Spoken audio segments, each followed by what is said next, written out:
नमस्कार, मी पंजाब 18-19-20 पर्यंत राज्यात भाग बदलत पाऊस पडणार आहे.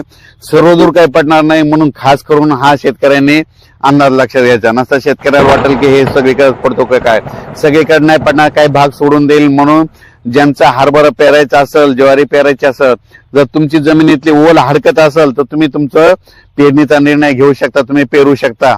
म्हणून हे अंदाज लक्षात घ्यायचा. 16 ऑक्टोबर पासून ते 20 ऑक्टोबरच्या दरम्यान दररोज वेगवेगळ्या भागात पाऊस पडणार आहे म्हणून हा अंदाज लक्षात घ्यायचा.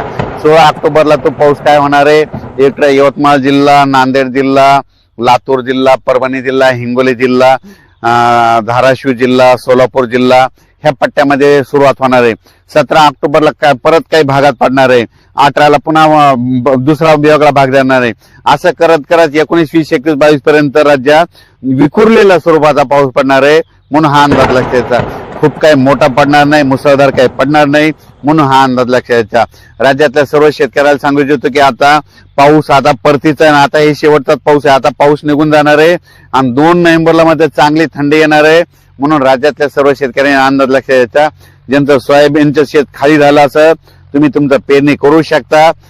त्याच्यानंतर ज्वारी पेरायची तर ज्वारी पेरू शकतात, हरभरा पेरू शकतात, ओल हरकत असेल तर पेरू शकतात. पेरणीचा निर्णय तुम्ही तुमचा स्वतः घ्या, पेरायचा का नाही ते ठरवा. 20, 21, 22 ऑक्टोबरच्या दरम्यान दररोज वेगवेगळ्या भागात तुरळक ठिकाणी पाऊस पडणार आहे. खूप काही मोठा पडणार नाही म्हणून हा अंदाज सर्व शेतकऱ्यांनी लक्षात घ्यायचा. परत काय झालं, आता कांद्याचे म्हणजे ते बी टाकणं चालू होतं. कांदेवाल्या शेतकऱ्याला सांगू इच्छितो की आता कांदा टाकण्यासाठी देखील पोषक वातावरण आहे, कारण की झाला आता पाऊस. आता हे शेवटचा आहे, शेवटचा पाऊस सगळीकडे जास्त पडत नसतो, फक्त विखुरलेल्या स्वरूपाचा पडतो म्हणून हा अंदाज लक्षात घ्यायचा. राज्यात सर्व दूर नाही पाऊस, पण 16 ते ह्या 4-5 दिवस 16 तारखेपासून ते 20-21 ऑक्टोबर पर्यंत दररोज वेगळ्या भागात पडणार आहे. म्हणून तुमचं कांद्याचं रोप टाकायचं तर ते देखील दाखवू शकता. त्याच्यानंतर हरभरा देखील पेरू शकता, ज्वारी देखील पेरू शकता. त्याच्यानंतर शेत देखील दुरुस्त करा. त्याच्यानंतर सोयाबीन देखील तुम्ही काय करा, तुमच्या सुड्या उघड्या असतील तर ते देखील झाकून घ्या म्हणून हा अंदाज लक्षात घ्यायचा. त्याच्यानंतर राज्यात काय होणार आहे, 2 नोव्हेंबरला थंडी देखील येणार आहे म्हणून परत ते सांगायलो म्हणून हे अंदाज लक्षात घ्यायचा. त्याच्यानंतर काय होणार आहे, दिवाळी झाल्याच्या नंतर राज्यात चांगली अशी खूप अशी धुराळे धुके देखील येणार आहे. दिवाळी झाल्याच्या नंतर देखील येणार आहे. मग आपणच समजून घ्यायचा की आता पाऊस आता निघून गेला म्हणून हा अंदाज लक्षात घ्यायचा. त्याच्यानंतर थंडीची देखील चाहूल लागणार आहे म्हणून हा अंदाज लक्षात घ्यायचा. आणि तुम्हाला एक सांगू इच्छितो की राज्यात पेरणी करत असताना, हरभरा पेरणी करत असताना, ज्वारी पेरणी करत असताना बियाण्याला काय करा, बुरशीनाशक लावा, कारण की ते पेरल्याच्या नंतर मर देखील लागत नाही म्हणून हे सगळ्यांनी लक्षात घ्यायचं.